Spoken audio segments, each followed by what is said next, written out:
Hi everyone, it's Tanya from Tanya Kraus Horsemanship here, and what we're going to talk about today is, as part of our Building a Citizen series, is float loading and the do's and don'ts that I follow to keep me and my horses safe while we're on the road. It's not a video about how to teach your horse to load. What I'm going to go through is the sequence of loading and offloading that I would use.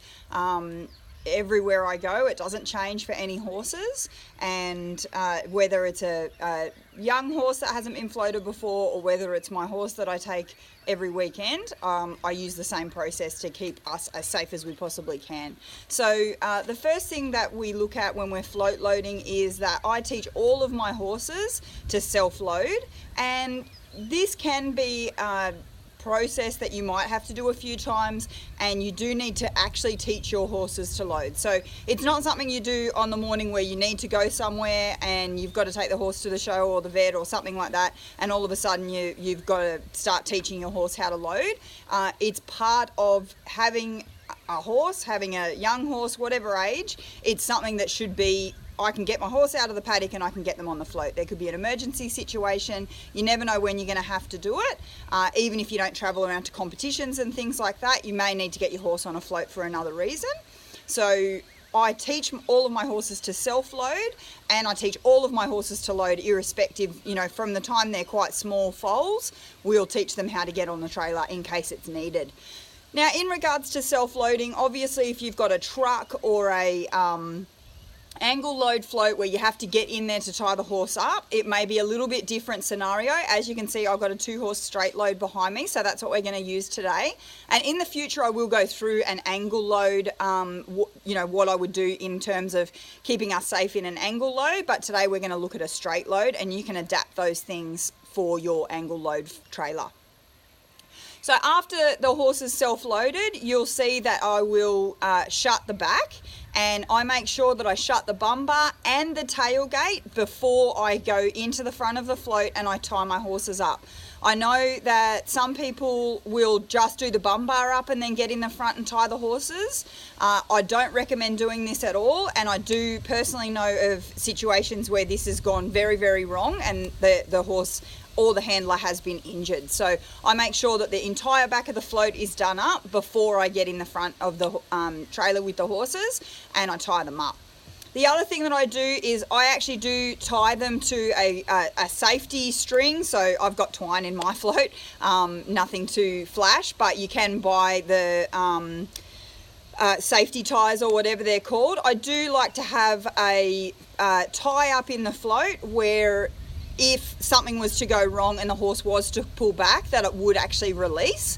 And this is really a personal preference. I know that there's a lot of people out there that want to tie their horse solid, and they tie them solid in the float. It's not something that I would do, so I do tie all of my horses to, they learn how to tie up. You can probably see behind me, both of the horses are there tied up, and they're quite happy being so. They are both tied to twine, but that's not how we teach them to tie up, because obviously if they learn that they can snap twine, there's plenty of horses out there that know if they just pull back on the twine that they'll get released, and it's not from a panic situation. So we do teach our horses to tie up properly and be patient, and then I tie mine to twine for safety reasons. So the other thing that you have to know when you're float loading is to make sure, if you're training your horses, you need to have the float on a car. Okay, it does need to be secured on a vehicle, because otherwise the float can tip. And it seems like a simple suggestion, but I know a lot of new people coming into the horse world may not know this, and I have turned up to people's places before where they've wanted me to teach their horses to float load, and the float hasn't been attached. They didn't realise it needed to be attached. So you do need to make sure that your float is attached to a car and all done up and everything, so it's not going to go anywhere when you're teaching your horses how to load. Another thing that you need to do if you're teaching your horses to float load is go and find a fairly safe area. So we're at a showground, so it looks like they're on the road. They're on a road, but it's just a dirt road within a showground. There's not going to be cars driving past or anything like that. Or if it is, it'll just be someone camping here. It'll be one car. It's not actually a busy street. And I do like to teach my horses how to load in a safe space, but where we keep our float personally, it is on a busy road, and we do have to load at the side of the road, but it's not somewhere that I would teach my horses how to load. Another thing you need to be aware of is any idiosyncrasies that are actually part of the trailer that you're using. So my trailer, which you can see in the background, you'll notice that when I load my horses, or when that I will actually hold the bum bar open, because as the bum bars, when they swing open, mine actually sit in a little bit like this. So if you weren't to hold it open, the horse's hip could catch on that and it could begin to close as the horse came in. So I make sure that I hold that open so there's no chance of the horse getting caught, and they go ahead and load up, and then I can lock them in. So any little idiosyncrasies like that, you need to know about the float that you're using before you start teaching your horses how to load. So once I ask my horses to load, you'll notice that I will stand to the side and I will be clear. If something was to spook the horse and they were to shoot back off, you'll notice that I will spend as little time as possible directly behind the horse. So I'm going to load them from the side, and then as I close the bum bar, I will take one step across and I'll be on the other side of the bum bar while I'm locking that bum bar in. Because if I stand directly behind the horse and try and put the pin in or put the tailgate up, if they were to come off, obviously that could be a very dangerous situation, and which you don't want to experience, and you don't want the horse to experience any negative kind of situations when you're float loading. So I'll hold the bum bar open, my horse will get on the trailer, I'll go ahead and shut the bum bar, then I'll shut the tailgate, and then I'll get in the trailer and I'll tie them up. I want to tie them up long enough so it's the back of the horse float that is stopping them if they take a few steps backwards, but short enough that they can't get their head behind the center divider or behind any kind of dividers and get stuck there. So when we've got our horse in a small enclosed space like a horse trailer, you might find that even the most solid of horses may get in there, and if they just get stopped by the lead on the pole or on the face, what they'll do is they might panic and try and pull back because they're in an enclosed space. If they are able to just take a couple of steps backwards and it's actually the back of the trailer, so the bum bar and the back of the tailgate that stops them, 90% of the time the horse is going to go, okay, I'm in the trailer and nothing's grabbed me on the head. So what we're trying to avoid is the horse thinking that he's able to get out of the trailer and being grabbed on the head by the halter. So I make sure that they're long enough so that can happen. So it's the back of the trailer that get them to stop, but short enough so they can't get their head in around. I've just got a basic divider at the front there. Some people have stallion dividers. I've seen horses get sort of their head on the wrong side of that, and sometimes they can panic because they can't figure out how to get themselves back out on the other side. So I'm going to go ahead and load these two horses on the trailer, and you'll see what I'm doing.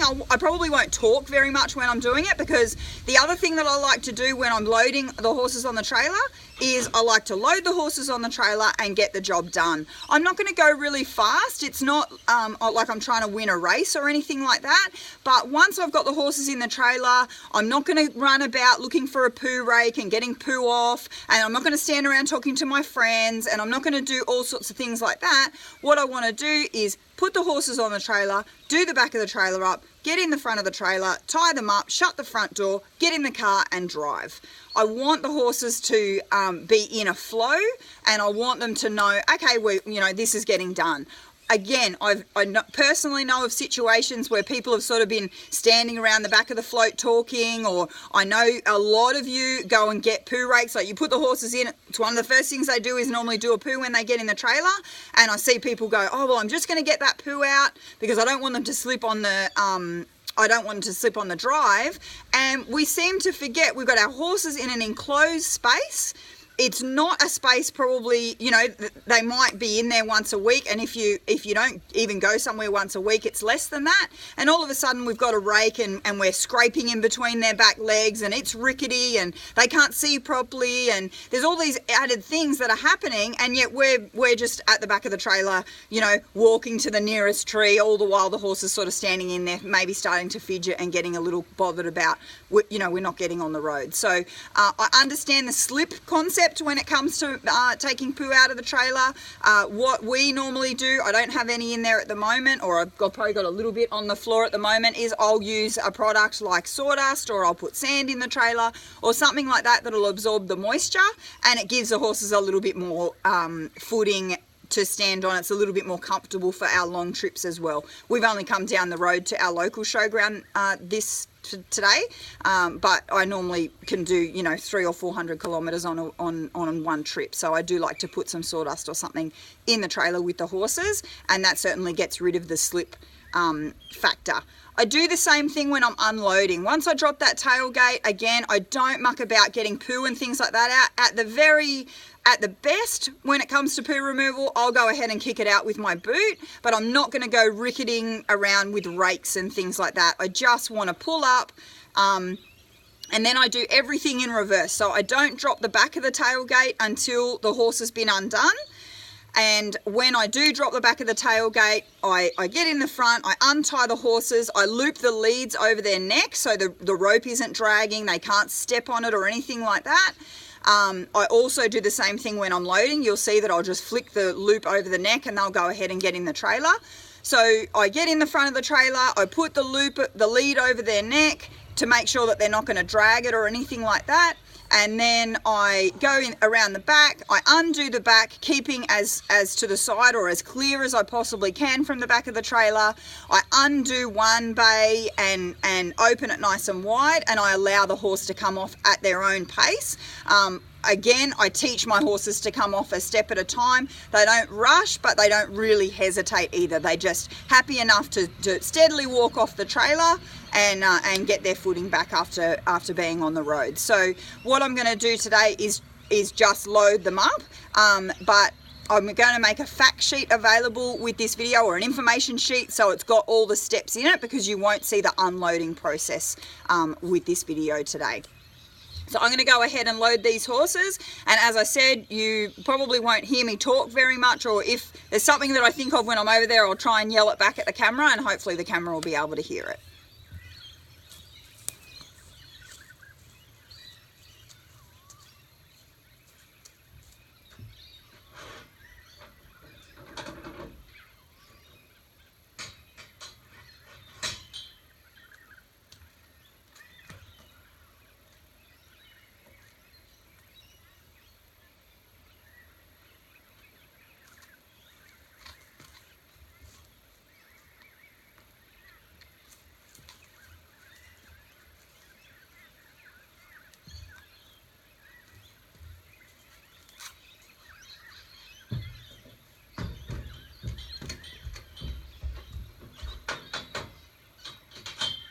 So I fasten the bay so he can't come out while I'm getting the other horse.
another thing that we have to note is that when we're traveling, in Australia, we always put the heaviest horse on the driver's side of the trailer.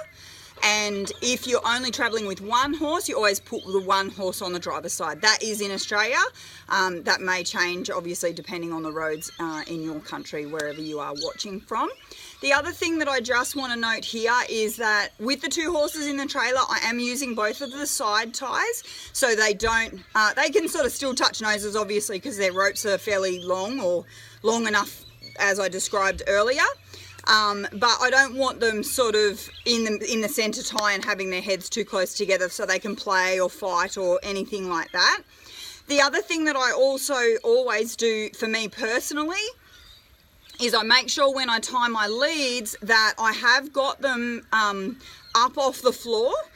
Not only for the safety within the trailer, but also I have been traveling on multiple occasions and had the front door of the trailer pop open, and I've seen other people where it's happened as well. It's, you know, sometimes the latches give, or maybe someone doesn't do it up properly or whatever. I know that mine works its way undone. It's a screw kind of latch system, and I have been traveling on the highway at 100 k's an hour and the front doors come open. So if my lead was to fall out of the door, I don't need to go any further about what kind of situation that would be, but I always make sure that my leads are nice and tied up, so if the door or something was to come open, that the horses would be as safe as possible and I would be able to pull over safely and get that front door shut. So as I said, I don't like to dilly-dally. I'm not going to stand here and talk for another 10 minutes. The horses have been loaded in the trailer. Of course I expect them to stand patiently, but I also am not going to go ahead and stand here for half an hour or whatever and have a chat while I ask them to wait on the trailer. These two horses are experienced travellers. Obviously, when we do so many miles of a weekend, I might be traveling on the road for, 400 kilometres. As I said, it might take me 4 hours to get somewhere. I do stop, obviously, to refuel the car, to stop and get myself something to eat, to stop and give the horses a break, even if they're not going to get unloaded. So I'm not saying don't stop and don't have a cup of tea or something like that. What I'm saying is when they first get loaded, I like to get on the road. I like to show the horses, yep, there was a purpose to that. We've put you on the trailer, now we're on the road, and sure, half an hour down the road we might stop and get something to eat, but that's part of the journey and that's something that they're very used to. So I hope that you got some good tips out of this video, and down the track we will do an actual float loading, how to teach your horse how to trailer load. As you saw, my little horse Boogie there was pretty keen to get on the float. I had to get that bay open for her. She's pretty confident loading. I will make an information sheet available with this video, so please contact me either via my social media. So Facebook, you can search Tanya Kraus Horsemanship. On Instagram, it's Tanya Kraus Horsemanship. On my website is horsemanshipforperformance.com. And you'll be able to find my email on any of those sites, or you can contact me via direct messaging and say, hey Tanya, can I please have the float loading information sheet, and I'll be sure to get it over to you. I hope that you got some good information out of this video and you and your horses travel safe all the time. See you next time.